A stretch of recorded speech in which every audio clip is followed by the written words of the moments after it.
तो सबसे पहले हम थोड़ा आपका बैकग्राउंड जानना चाहेंगे सर।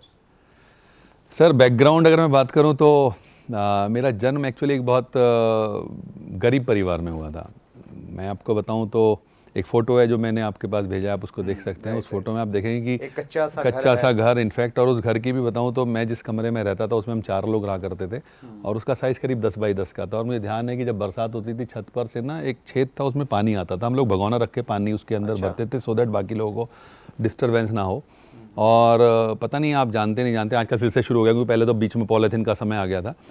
वो लिफाफे होते हैं ना जो कागज़ के लिफाफे, तो हम लोग बाज़ार से पहले न्यूज़पेपर खरीदते थे और फिर उसके लिफाफे बना करके हमने अपनी जीविका को चलाया।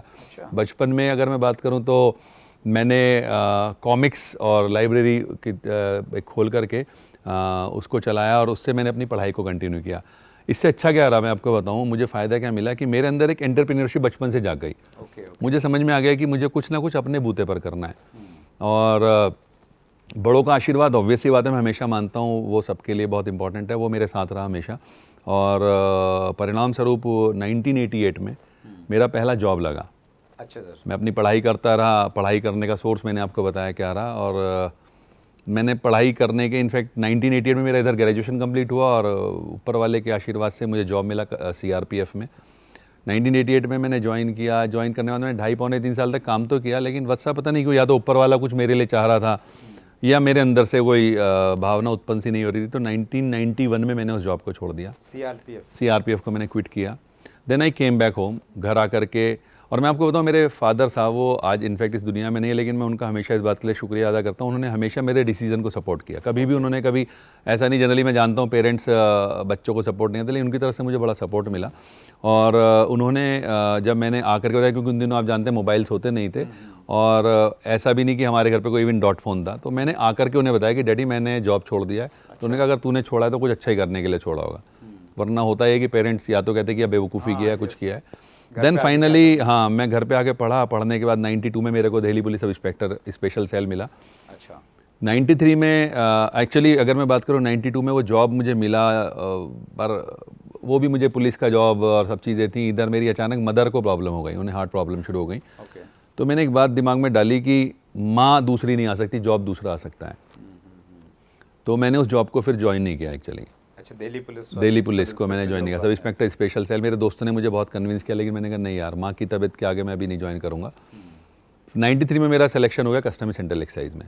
अच्छा, ओके। मेरठ ही मिला मुझे और मैं मेरठ में ही रहा काफ़ी लंबे समय तक। लेकिन आप जानते हैं हिंदुस्तान में जैसे ही आपकी जॉब लगी तो आप एक चलता फिरता इश्तिहार हो जाते हैं, आपकी डिमांड बढ़ जाती है मार्केट में। शादी हो गई। अच्छा। परिणाम स्वरूप बच्चे। अब 98-99 तक आते आते वो जो सैलरी एक व्यक्ति को बहुत मज़ेदार लग रही थी, बिलीव मी, वो जब 4 लोगों में डिस्ट्रीब्यूट होने लगी ना तो लगा कि तो कुछ भी नहीं है। और कुछ संस्कार ऐसे थे कि लोग कहते हैं आप कस्टम में हो, बहुत बड़ा विभाग है, बड़ा पैसा होगा। तो मैं आपको बताऊं कि कभी उस तरफ ध्यान नहीं गया मेरा। अच्छा। और आप समझ सकते हैं अगर उस तरफ ध्यान नहीं जाएगा तो अल्टीमेटली आपको फिर जेब से परेशानी होगी। तो मैं किसी चीज़ की तलाश में था, पर मेरे पास कोई संसाधन नहीं थे, रिसोर्सेज ऐसे नहीं थे कि मैं सोचूं मैं कोई काम कर लूँ, कोई नौकरी कर लूँ, कोई बिजनेस शुरू कर दूँ। तो मैं एक दिन मेरे ऑफिस में बैठा था, अचानक मेरे एक दोस्त जिनका मैं बड़ा मान करता था वो आए। आकर के उन्होंने मुझसे कहा कि पंकज जी, एक नए तरह का कॉन्सेप्ट मार्केट में आया है। ये बातें हैं अगर मैं गलत नहीं हूँ तो शायद मई 99 की, अब से लगभग 20 वर्ष पहले की, थोड़ा और ज़्यादा। तो वो आए मुझसे बोले कि एक नए तरह का कॉन्सेप्ट आया और उस कॉन्सेप्ट में क्या होता है, कंपनी जो है वो एक international company, US based company है और वो कंसनट्रेटेड फॉर्म्स में प्रोडक्ट्स बनाती है और बड़े कॉस्ट इफेक्टिव प्रोडक्ट्स होते हैं और उनको आपको जो है इस्तेमाल करके लोगों को बताना होता है। मैं उस व्यक्ति का बहुत बड़ा फ़ैन था एक्चुअली जिन्होंने मुझे बताया था। और मज़े की बात ये वैसा वो नेटवर्क मार्केटिंग से जुड़े हुए नहीं थे, उन्होंने अपने किसी दोस्त के लिए रिकमेंड किया था मुझे। तो उन्होंने कहा कि पंकज अगर आप जाना चाहते हैं तो आप वहाँ मीटिंग है उसमें चले जाइए। तो एक होम मीटिंग उन्होंने कंडक्ट की हुई थी, मैं वहाँ गया। वहाँ जा कर के मैंने प्लान को देखा, कुछ समझ नहीं आया बिलीव में, बट मुझे एक ही बात समझ में, अगर उस व्यक्ति ने रिकमेंड किया है ना तो अच्छी चीज़ होगी। और दूसरी मुझे एक बात और नज़र आई उस समय, अगर मैं अपने मन की बताऊं, कि ऊपर वाला मेरे लिए कोई तो प्लान कर रहा है तो क्यों ना इसी प्लान को फोकस किया जाए। मैंने उस कंपनी के साथ काम करना शुरू किया, बहुत कुछ सीखा, बस मैंने बहुत कुछ सीखा और आज उसी का परिणाम है कि मैं आपके सामने हूँ।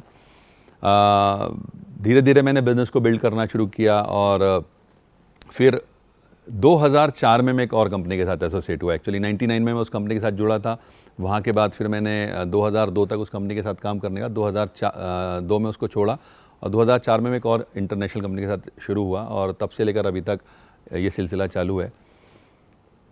आज अगर मैं बात करूं, मुझे बड़ा फ़ख्र होता है कि एक ऐसा जॉब जिसमें सरकार मुझे 10 लाख रुपए सालाना देती थी। अच्छा, क्या पोस्ट थी आप? मैं सर इंस्पेक्टर था कस्टम सेंट्रल एक्साइज में। तो जो बड़ी बात है सर, मैं आपको बताऊं कि नेटवर्क मार्केटिंग के प्रति मेरा विश्वास और जो मैंने सीखा उसके आधार पर वर्ष 2017 में मैंने एक निर्णय लिया।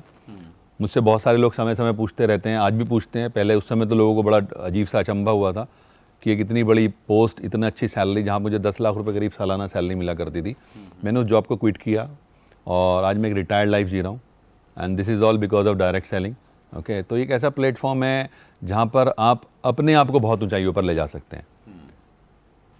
That's great, wonderful sir. आपकी जो स्टोरी का ये वाला जो पार्ट है कि आपने 3 जॉब किए, 2 किए, एक का ऑफर था अच्छी पोस्ट। अगर आपने अभी तक chat with Surendra Vats channel को सब्सक्राइब नहीं किया है तो अभी सब्सक्राइब करें और बेल आइकन दबाना ना भूलें, जिससे आपको आने वाली सभी वीडियोस की अपडेट सबसे पहले मिले और हमारी किसी वीडियो को मिस ना करें। वीडियो को ज्यादा से ज्यादा शेयर और लाइक करके अपना प्यार जरूर दें।